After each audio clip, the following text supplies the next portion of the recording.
Olá, vamos dar continuidade à nossa sequência de vídeos que trata de dar dicas aos nossos futuros colegas, né, os acadêmicos em Direito, que estão prestando o exame da AB, especialmente na segunda fase, né, e mais especialmente na peça processual.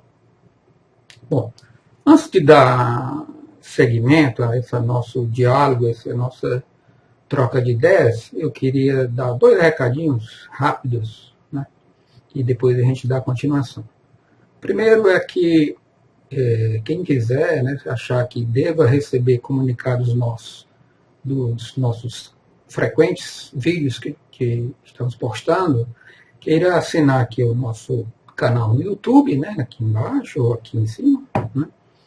E o outro recado é que eu tenho um curso, né, ao vivo na internet, lá gravado, que é acerca do tema de agravo retido oral em audiência, né?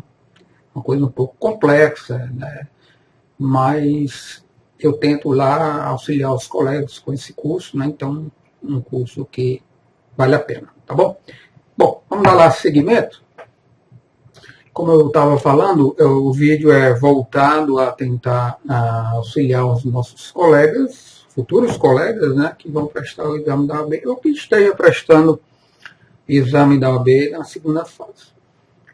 Eu estou colocando mais concernente à petição inicial, por quê? Invariavelmente, a maioria das vezes, a peça que é cobrada é a petição inicial. Por quê? Porque a gama de petições iniciais que podem ser cobradas é bem extensa, não é? Já se for uma defesa do réu, contestação, exceção de incompetência, impugnação do valor da causa, né? Se for uma peça intermediária, uma réplica, memoriais, se for um recurso, apelação, embargo, alguma coisa que é muito mais restrito às hipóteses. Então, por isso que eu estou mais voltado da petição inicial, porque basta você endereçar-se para outra espécie de petição inicial que você colocou tudo por água abaixo. Muitas vezes o colega, né, o futuro colega, o acadêmico, sabe, já fizeram vários modelos de petição inicial, do rito sumário, do rito ordinário, né, do rito especial, né, alimentos, convenção, tudo, né? Então ele fez tudo. Então, quer dizer, o problema, a maioria das vezes, não é estruturar a peça, porque ele já até sabe como faz. O problema é quando ele encontrar qual a peça indicada. Até nós mesmos, advogados, às vezes os clientes nos procuram e colocam uma situação, a gente primeiro tende a imaginar dentro daquele quadro, né? E qual petição que nós vamos endereçar, qual o juiz, aquela coisa toda. Então não é só falar e a gente vai entender de pronto essa situação. Realmente, essa semana mesmo, né, a exemplo disso, eu recebi um e-mail de uma colega lá de São Paulo, a gente trocou ideias e ela estava com dificuldade, né, e eu também tive assim, um certo cuidado na hora de a gente mencionar a minha ideia, porque realmente era um caso que o fulano lá pagou X parcela de imóvel, terminou de pagar e o camarada lá vendeu 2 vezes o imóvel, e como é que faz para reaver, e como é que fica esse tempo todo que ele ficou sem usufruir do imóvel, quem é a parte legítima para figurar no polo passivo. Então você vê que não é coisa também, não é tão fácil, né? A gente, obviamente que para a gente que já está militando há muitos anos, é mais fácil a gente olhar uma petição da OAB e a gente já sentir mais ou menos qual é a petição que se vai colocar. Mas, se a gente se colocar no lugar dos acadêmicos, a gente vai ver o grau de dificuldade. Eu mesmo, para experimentar isso, né, eu tenho um canal aqui no YouTube que eu gosto muito. Aliás, eu queria até parabenizar essa moçada, que são pessoas jovens que tocam esse canal, chama-se Me Salva, né? Me Salve, alguma coisa assim.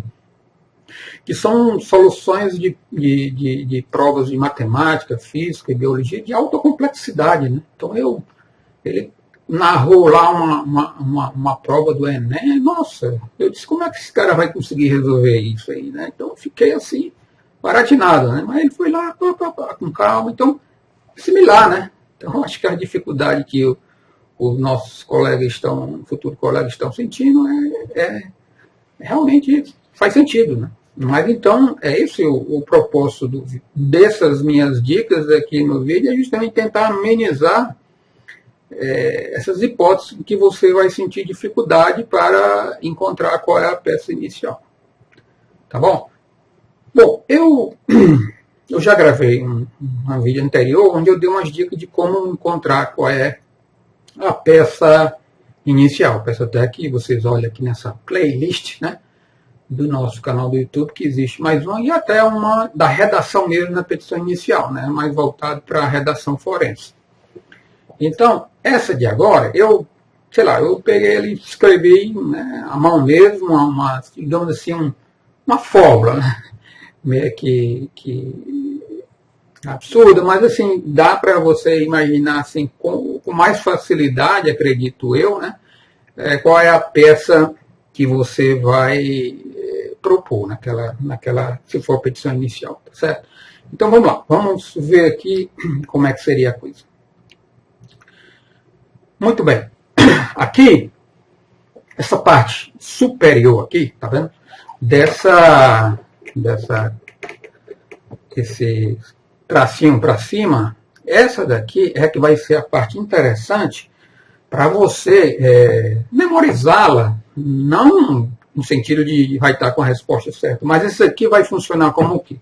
Aqui é digamos, um jogo de quebra-cabeça, onde falta encaixar as pedras. Estamos aqui com 4 quadrados aqui, né? Que você vai ter que encontrar como vai se encaixar aqui. Você vai já entender como é que funciona isso, tá certo? Então essa parte aqui você memoriza e para quando chegar na hora da sua prova, que você for pegar seu caderno para responder, então você vai lá naquela parte que é só de rascunho e coloca essa espécie de fórmula aqui e você começa a ler o texto e vai preenchendo esses espaços aqui, tá legal? Muito bem. Primeiro, o que eu queria dizer é o seguinte. A gente vai ter que retroagir um pouco, né? E isso, aliás, eu confesso-lhe que não é muito a minha praia, né? Porque faz muito tempo que eu não vejo essa situação de teoria geral do direito, né? Então, as coisas lá do princípio lá da nossa atividade acadêmica. Então, nesse ponto, eu creio que os colegas acadêmicos vão ter até menos dificuldade na hora de raciocinar isso. Então, a gente retroagindo, a opinião que eu vou dar com relação a esse aspecto, ressalvando que, como ele disse, não é o meu cotidiano hoje, atualmente, utilizar-se desse fenômeno do passado da teoria geral do direito, né? Então, vocês, se tiver algum equívoco que eu falar aqui, por favor, corrija-me, mas, contudo, que você vai entender o espírito do que eu estou tentando fazer com que você tenha em mente, tá certo? A norma, deixa eu colocar aqui nessa, para você entender. A norma jurídica, ela vai ter uma divisão, né, no seu conteúdo, né? Ela vai ter o suporte fático, né, o suporte fático jurídico, né, e vai ter a consequência jurídica. O suporte fático jurídico seria um quadro narrativo, onde, se esse quadro narrativo que você está imaginando enquadra-se no quadro narrativo que a norma coloca, então você está diante da possibilidade de ter uma consequência jurídica e vai abrir para você o direito subjetivo, um direito pessoal, né? Você, como particular, vai ter a prerrogativa de buscar o seu direito, né, lá no Poder Judiciário, né? Nasceu para você um direito, porque essa situação fática, insisto, ela está albergada por alguma norma jurídica, né? O contrário é verdadeiro, né? Se você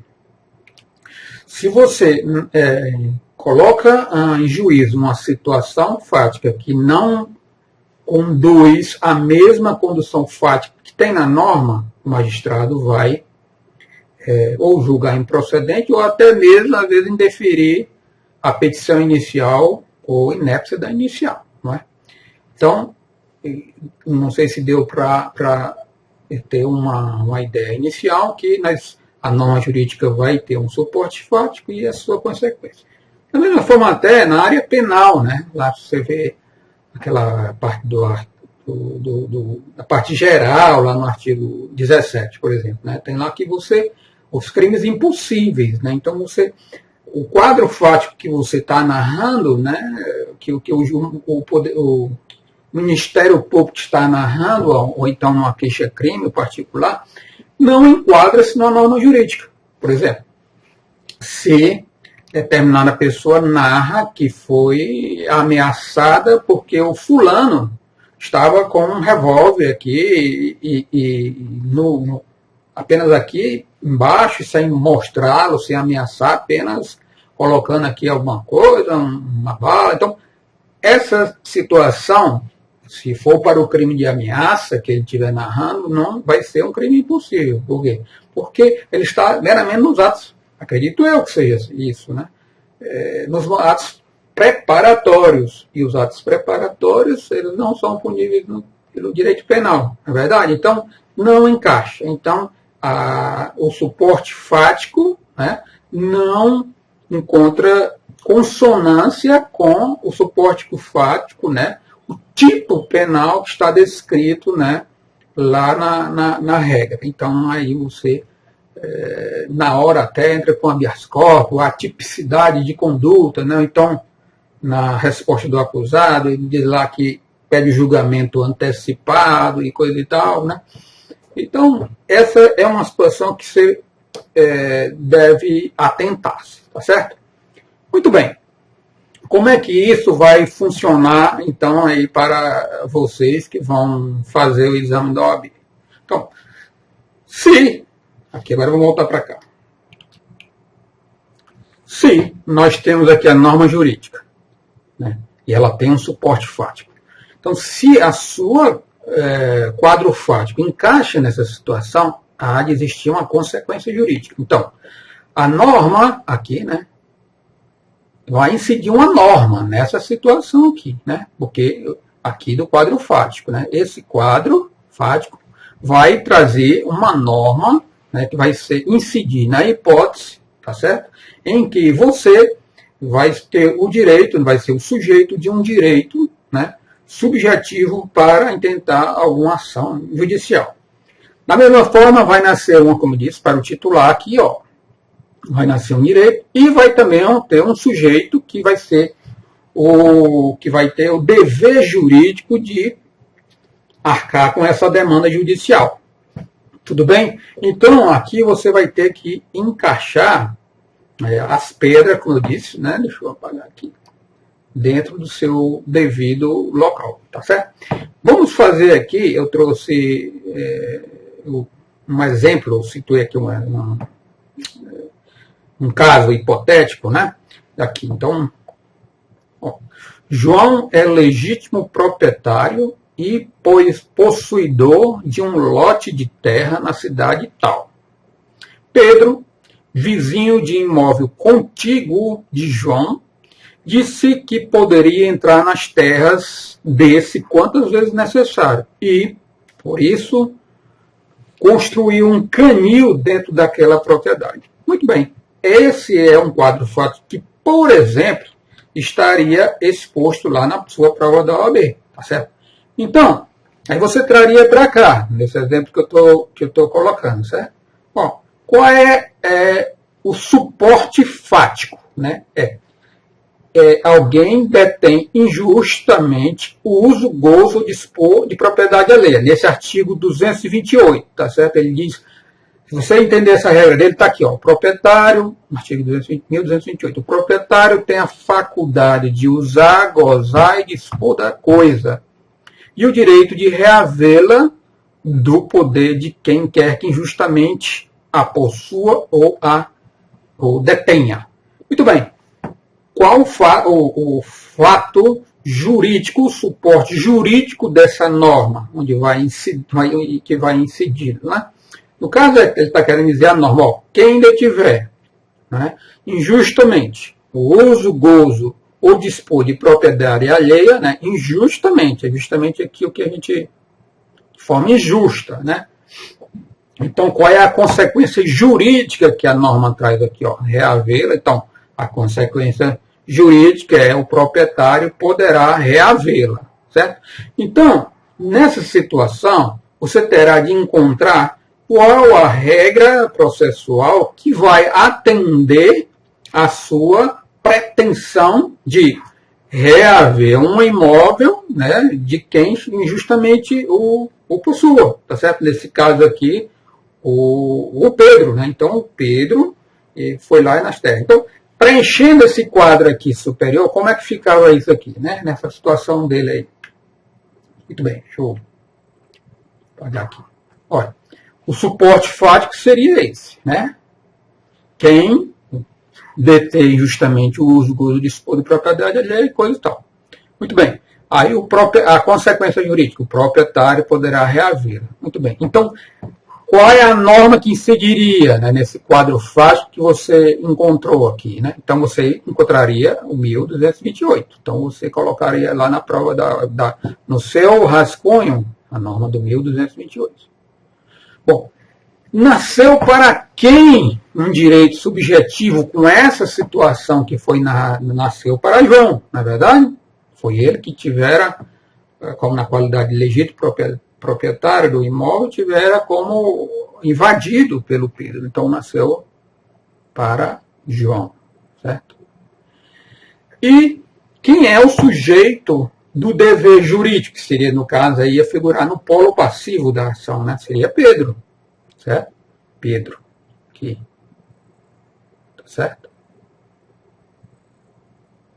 Então, encontramos já o seguinte, então ficaria mais fácil. Nós temos uma relação jurídica aqui, onde há Pedro e João, devido a um ato jurídico, que é uma espécie do fato jurídico, em que ele invadira o imóvel injustamente de um proprietário. Né? Então, nesse caso, nós vamos ter o quê?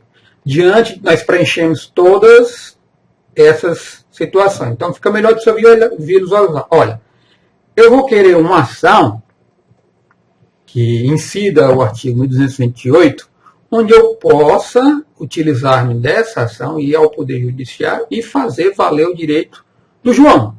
Né? Porque o Pedro adentrara no seu imóvel e turbara, né? Ou então, né, a sua posse, né? Ou esbulhou aí no caso, né? Já é esbulho da posse dele. Então, fica um pouco mais visível, não é verdade? Então, faltou só a gente esclarecer aqui, nesse tipo de proceder do Pedro, qual a nomenclatura, né, utilizada pela norma legal. Então, seria o que ele ingressou na posse, né, do proprietário, então ele esbulhou.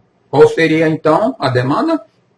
Uma reintegração de posse, no meu modo de ver, né? Então, aquela coisa toda. Então, você pode ver no Código de Processo Civil, né? Deixa eu ver aqui. Vamos seguir aqui um pouquinho mais à frente, daí a gente já vê isso tudo, todas as normas jurídicas que estão encaixadas nisso aqui. Muito bem. Para você entender melhor essa situação da petição inicial.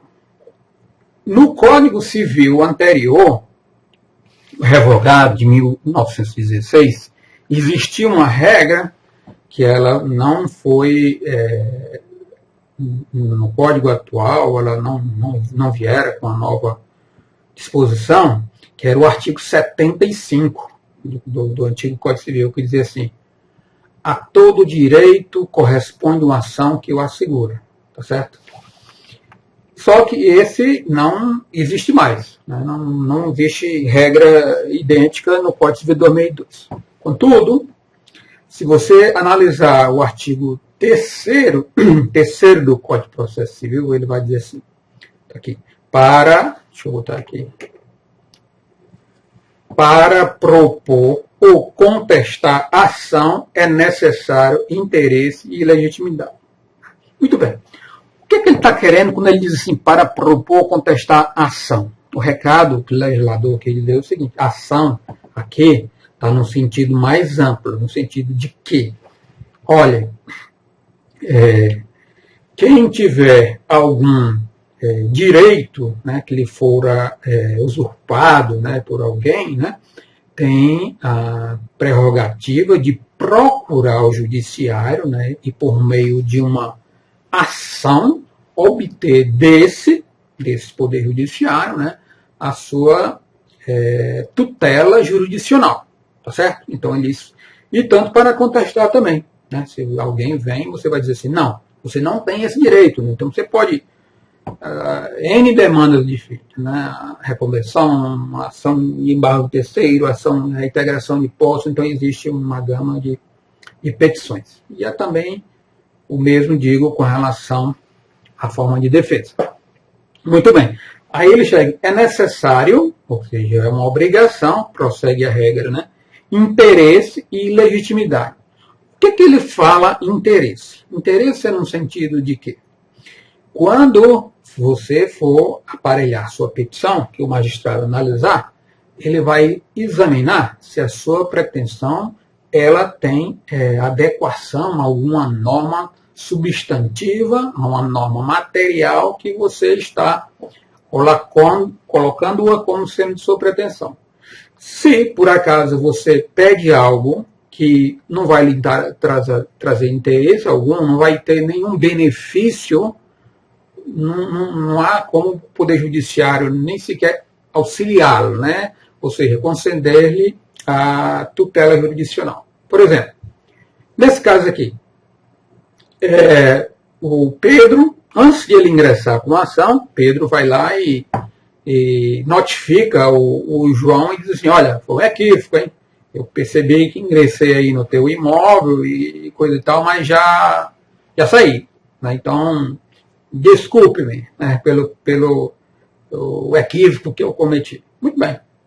Pelo menos nesse aspecto de reintegração de posse, especificamente nesse sentido, ele não tem interesse de agir. Onde é que o judiciário vai dar a tutela para reentregar se Pedro já saiu do imóvel? Então é preciso ter um interesse. Ele poderia até ter por outro motivo. Olha, ele quebrou lá a cerca, eu quero um dano material com isso e coisa e tal. Também eu passei aí com isso aí eu deixei de fazer um evento tal, que ele colocou o canil, então tem um lucro cessante, né?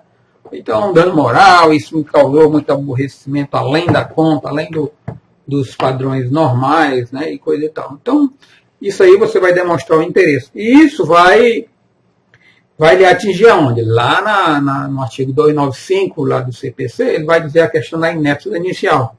E no inciso 2 e terceiro é o quê? Justamente isso, você precisa demonstrar o interesse e até a legitimidade, né, as condições da ação. Então, você precisa dizer que o que você está pretendendo tem consonância com a norma, tem viabilidade. O mesmo eu digo com relação ao recurso.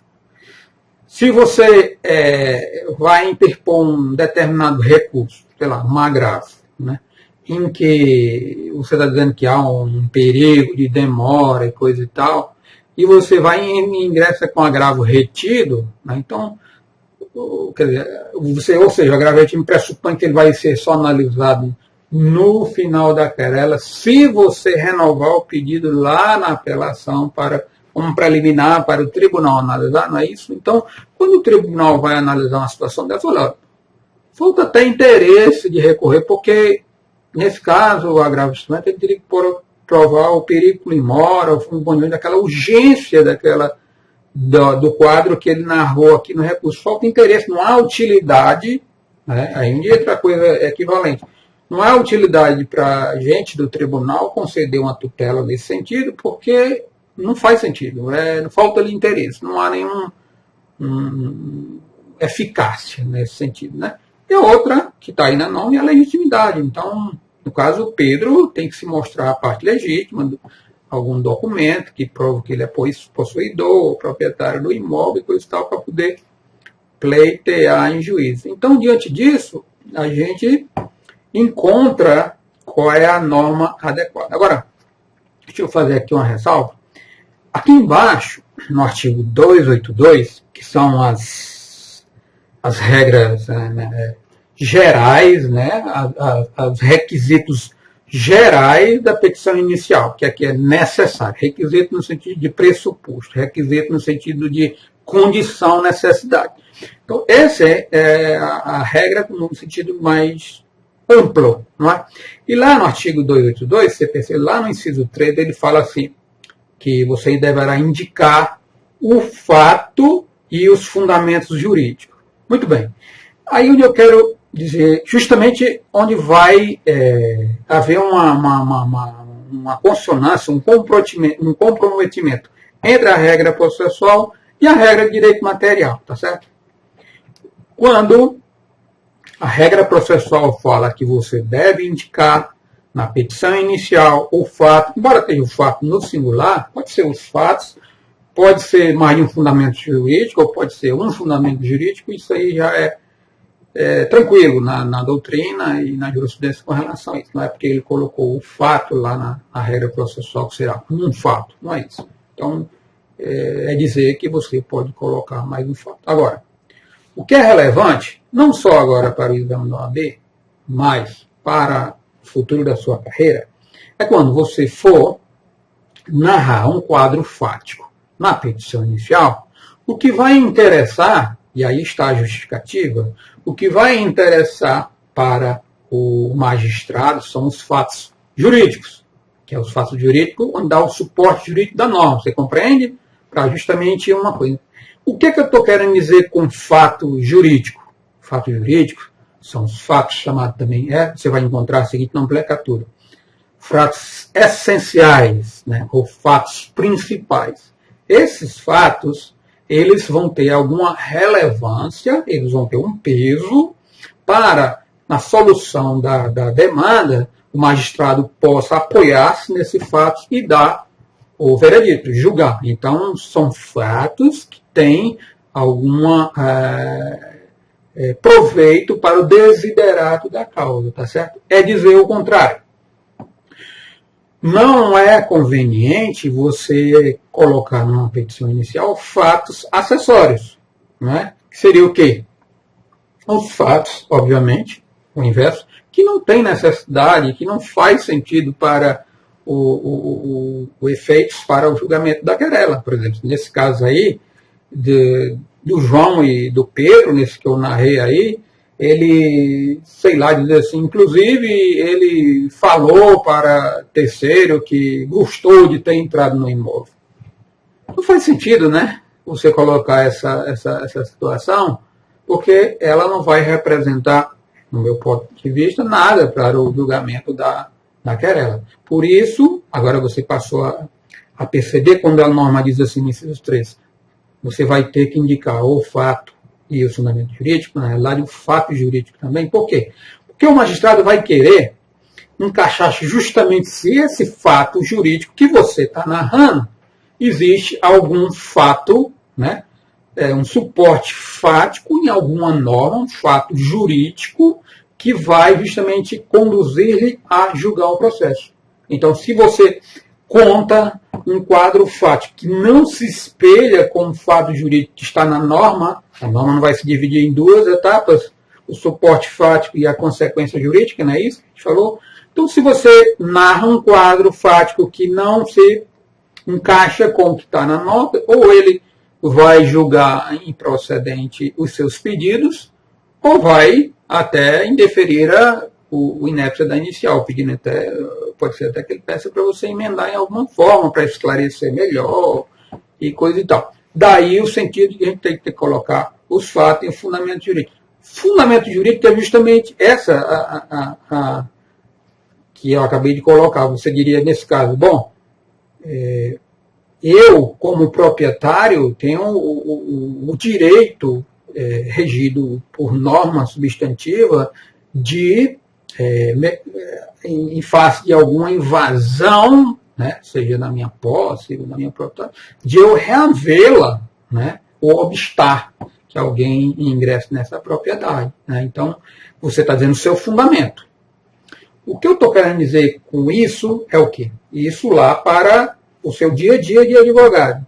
Provavelmente isso aqui não vai, que eu vou lhe dizer agora, não vai ter muita utilidade para o exame da OAB, porque no exame da OAB, o que acontece? Ele vai pedir, de regra, que você que apresente qual a norma que você se fundamentou. A norma, não é o fundamento jurídico, veja bem.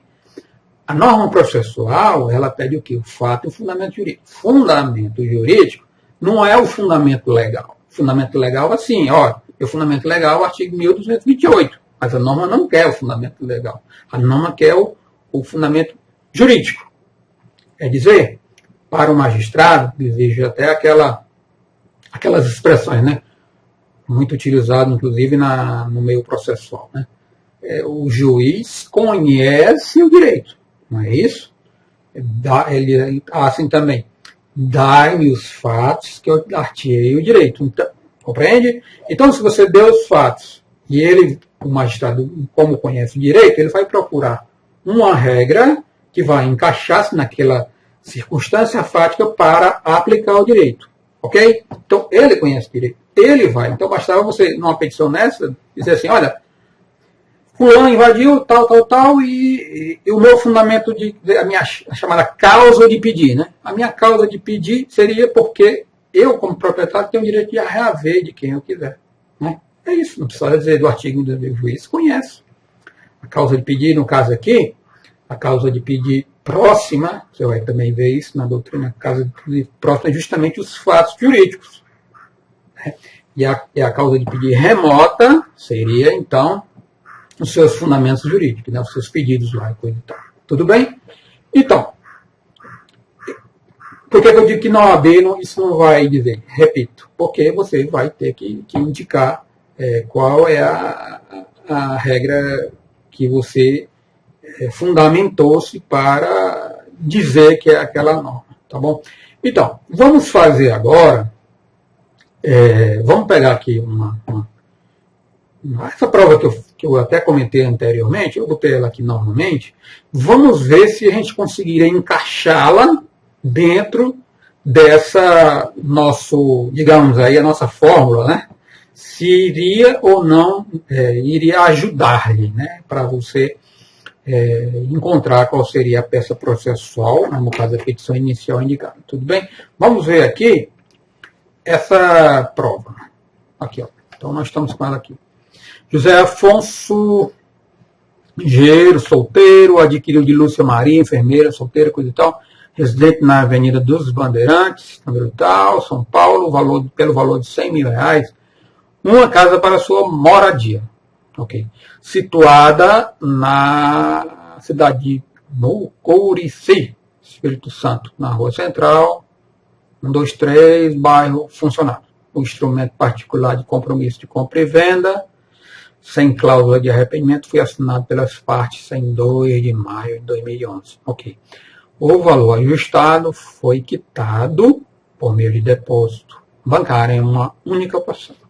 10 meses após a aquisição do imóvel, onde passou a residir, ao fazer o levantamento das certidões necessárias, a lavratura da escritura pública de compra e venda em respeito de José Afonso, toma ciência da existência de uma penhora sobre o imóvel e tal, determinada pelo juiz da 4ª Vara Civil de Itaperuna, Rio de Janeiro.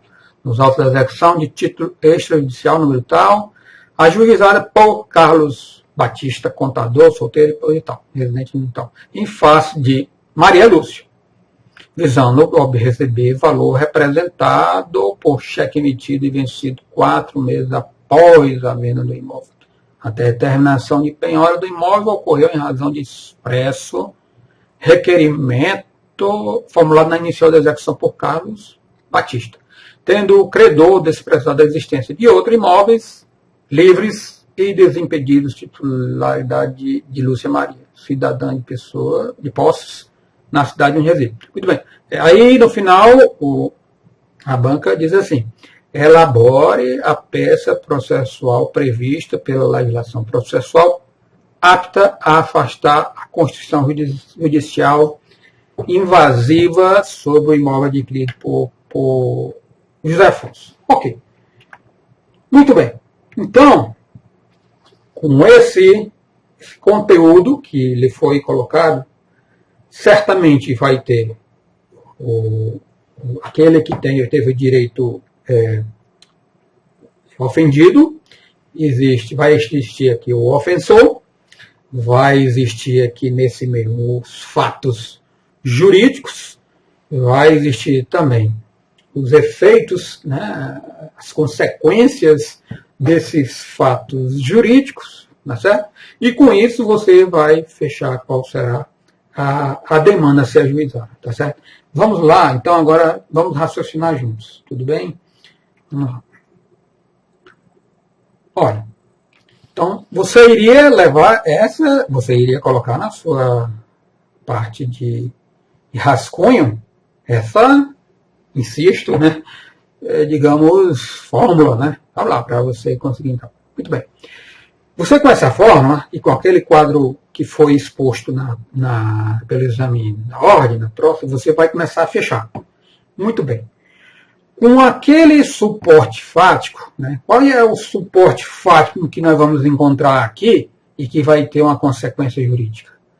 Vamos de trás para frente. Então, né? Ele está dizendo assim, olha, elabora uma peça processual prevista pela legislação processual civil apta a afastar a Constituição Judicial. Aqui a gente já encontrou qual é a consequência. Você compreende? Por quê? Para eu ingressar com essa demanda que ele está querendo aqui, eu vou ter que ter aquela consequência jurídica, né? De dizer assim, olha, quais são os fatos que você vai fazer agora de trás para frente. Quais são os fatos que estão narrados nessa prova aqui que vai servir para esse tipo de demanda para afastar a Constituição Judicial. Ok. Então aqui, onde está as consequências, a consequência jurídica, qual seria então a pretensão, uma determinada ação para reaver, para tirar aquela medida judicial de penhora. Não é isso que está lá no final? Então você já tinha a consequência jurídica. Você iria preencher. Aqui ia ficar vazio. Esse e esse iam ficar vazio, tá certo? Então você vai atrás aqui da norma jurídica. Isso aqui você não sabe qual é a norma ainda, né? Você vai precisar do suporte fático, a consequência, e daí você vai entender qual a norma jurídica que vai ser inserida, certo? A consequência jurídica nós já tivemos, que é você vai ter que entrar com alguma ação para tirar, né, afastar aquela constrição judicial que foi causada, né? Aqui a gente vai também encontrar, é possível a gente encontrar duas outras figuras, né, nesse nosso quadro. Nasceu, aqui, né? Nasceu para quem? Está entre parênteses aí, né, de vermelho, para quem que nasceu um direito subjetivo diante daquele quadro que foi narrado pela prova, né? Diante daquele quadro fático, nasceu o direito subjetivo para quem? Quem é que está no polo ativo, que tem o direito subjetivo de procurar o Poder Judiciário, né, como está aí no artigo 3º, né, para propor uma determinada ação, porque nasceu para ele esse direito subjetivo, né? Então, quem foi? No caso, aqui foi José Afonso, tanto que ele também ficou fácil de a gente encontrar, porque ele está dizendo que José Afonso foi o prejudicado nessa história, tá certo? Então, isso vai nos servir também para fazer o polo ativo, polo passivo, se é litisconsórcio, né, ou não, ou litisconsórcio facultativo, litisconsórcio obrigatório e coisa e tal. Então, nós temos também, com esse quadro, nós já encontramos, inclusive, quem é o sujeito que nasceu o direito objetivo, no caso, José Afonso aqui, né? Tudo bem? Nós temos também, nós podemos encontrar aqui o sujeito que vai ter o dever jurídico de suportar essa demanda, por quanto for esse que ofendera a regra que dá guarida aos direitos do José Afonso. No caso, se você olhar atentamente, como eu já resolvi no outro vídeo, eu já pude ter uma ideia no outro vídeo quem foi aqui o ofensor. No caso aqui, foi o Carlos Batista. Por quê? Porque o Carlos Batista, foi ele, pelo quadro fático que aconteceu aqui, foi ele que deu origem à minha consequência jurídica, que é o quê? A Constituição Judicial. Foi ele quem pediu, veja aqui, que ele fala assim, a penhora do mal ocorreu em razão de expresso requerimento de quem? Por Carlos, como é o nome dele? Está aqui, Carlos Batista. Ó. Então foi ele que pediu, foi ele que deu origem a essa Constituição Judicial. Não é isso que a peça está querendo afastar? E quem foi que deu o motivo? Carlos Batista, não foi ele que requereu? Não é isso? Então Carlos Batista iria entrar aqui, não é? Então nós temos a consequência jurídica, nós temos o polo ativo e nós temos o polo passivo. Agora, falta encaixar no nosso quebra-cabeça, aí quando eu disse no início que era uma espécie de quebra-cabeça para a gente encaixar as pedras. Nós vamos encontrar agora o suporte fático aqui, para a gente tentar encontrar qual é a norma substantiva, a norma de direito material, que nasceu o direito subjetivo para o José Afonso. Né? Aí, quando a gente fechar o quadro aqui, a gente vai poder visualizar melhor qual vai ser a ação que vai ser pertinente a essa hipótese. Muito bem. Qual é o suporte fático? Ele está dizendo o seguinte, olha, em resumo do que está aqui que eu li. Olha, eu sou, está dizendo aqui, eu, José Afonso, muito embora não registrei o imóvel ainda, mas você vai observar que a banca fez questão de dizer assim, ó, que desse imóvel ele passou a... Olha, você poderia até fazer assim. Se você coloca lá na prova, deixa eu botar aqui. Se você, por exemplo, chega em determinado parágrafo, né, aqui você... ou então determinada frase, você sublinha que tem importância, ela concerne a um fato jurídico, né, ela tem valor para o desejo da ação, e você coloca aqui, bota uma numeração dela, 1, né, tal, e aqui também tem interessante, aí você também bota 1, que é no caso lá, aí você vai colocando aqui, ó, 1, né, o 2, tal. Você já faz, para não ter que transcrever todo aquele texto longo, você transcreve só a numeração da frase lá, que fica mais fácil. Né?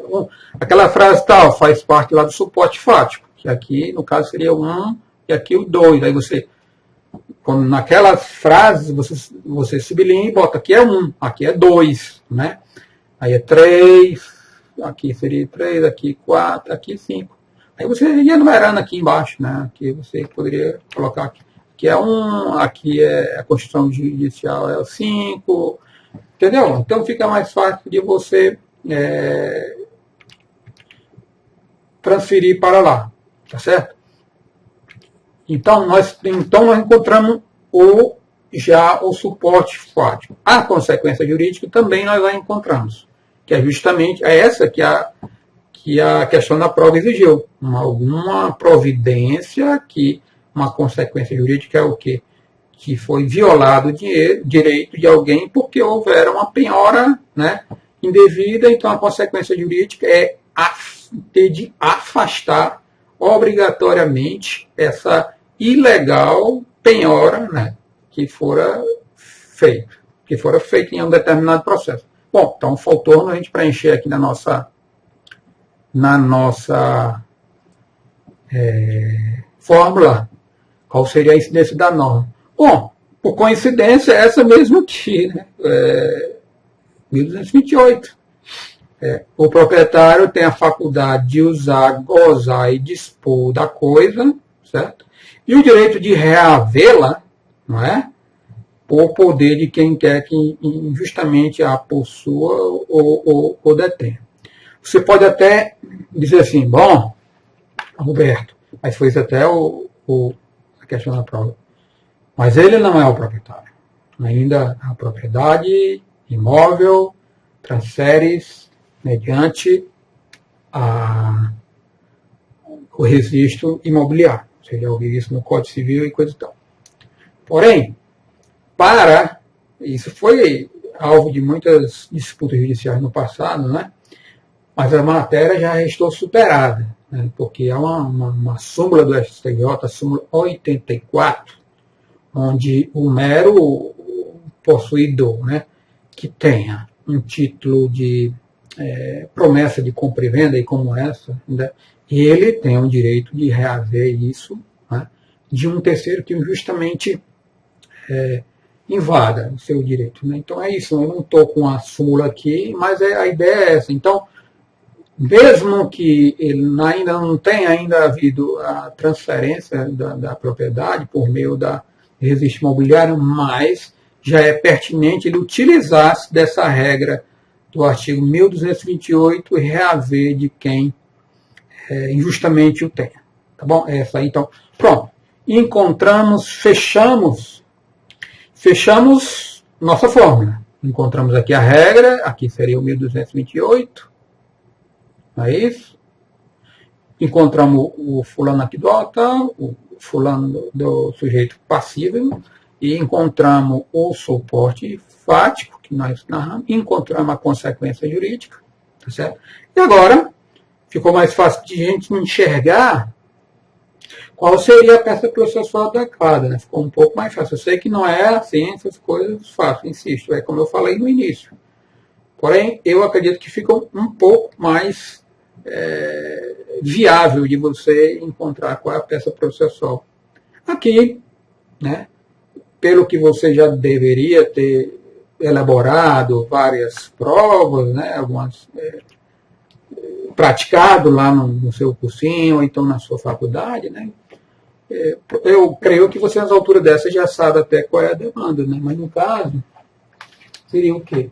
Uma demanda que possa afastar a Constituição Judicial, ou seja, uma demanda que vá encaixar-se com o suporte fático e com a consequência. Qual é a demanda que, diante do suporte fático, é possível afastar uma penhora judicial, né, penhora, Constituição Judicial, que é a penhora, feita em um outro processo, não é isso? Os fatos estão dizendo, onde eu figuro como possuidor, não é? E que eu não faço parte desse processo onde surgiu essa Constituição Judicial. Então, qual é a demanda eficaz para resolver todo esse quadro? Vamos lá. Olha, aqui seria o embargo de terceiro, né? Por quê? Porque e lá o artigo 1046. Aliás, se você olhar aqui, se você tiver um vademecum, provavelmente vai ter essa súmula aqui embaixo. Ó. Abaixo do 1046, ele vai colocar aqui, ó, súmula 84 e 134 do STJ. Então, são essas as súmulas que eu até falei, né? Coincidência está aqui. Ó, quem, não sendo parte no processo, o João das Tantas aí, né, sei lá, o nome do camarada, ele não faz parte do processo executivo que determinou a Constituição Judicial. Sofrer turbação, o esbulho, no caso é a turbação, né, a penhora, na posse de seus bens, ele não é possuidor, ele não está lá na residência, não falou lá na prova que ele ingressou e já está residente, né, seus bens por ato de apreensão judicial, tais casos como de penhora, depósito, o penhora, lá no final, ele disse que houve uma penhora e tal, querendo liberar essa Constituição Judicial, e tal, pode ingressar com esse embargo terceiro, restituído, pode ser manutenido ou restituído por meio de embargos, ok? Então, aqui, localizamos então a peça processual, que seria, no caso, o embargo de terceiro. Mas acredito que nas alturas dessa você já tenha praticado vários peças processuais, inclusive embarque terceiro, então aí é só conduzir-se a elaborar a petição inicial. Inclusive, aqui no meu site, eu tenho meu site e no meu canal do YouTube, tem um outro vídeo onde eu falo, né, acerca da construção da petição inicial, né, e um pouco voltada para a questão da redação forense, né? Então, fica aí mais essa dica. Se você gostou, marca aí um gostei. Eu ficaria muito feliz se você pudesse compartilhar esse vídeo com seus amigos de faculdade ou seus colegas profissionais de direito, né? E convido-os mais uma vez a inscrever-se no meu canal aqui no YouTube, que constantemente, né, frequentemente eu estou colocando novos vídeos e com isso você será avisado logo que eu colocar, o próprio YouTube já se encarrega de mandar um e-mail para você saber que existe novo e-mail, um novo vídeo para você assistir. Então, para vocês, acadêmicos de direito, que estão prestando o exame na OAB, fiquem tranquilos, espero vocês aqui do lado de cá, certo? Para a gente abrir uns bons litígios judiciais, né? E que com seus primeiro honorário advocatista a gente possa tomar um café junto. Tudo bem? Aguardo vocês do lado de cá. Até a próxima dica.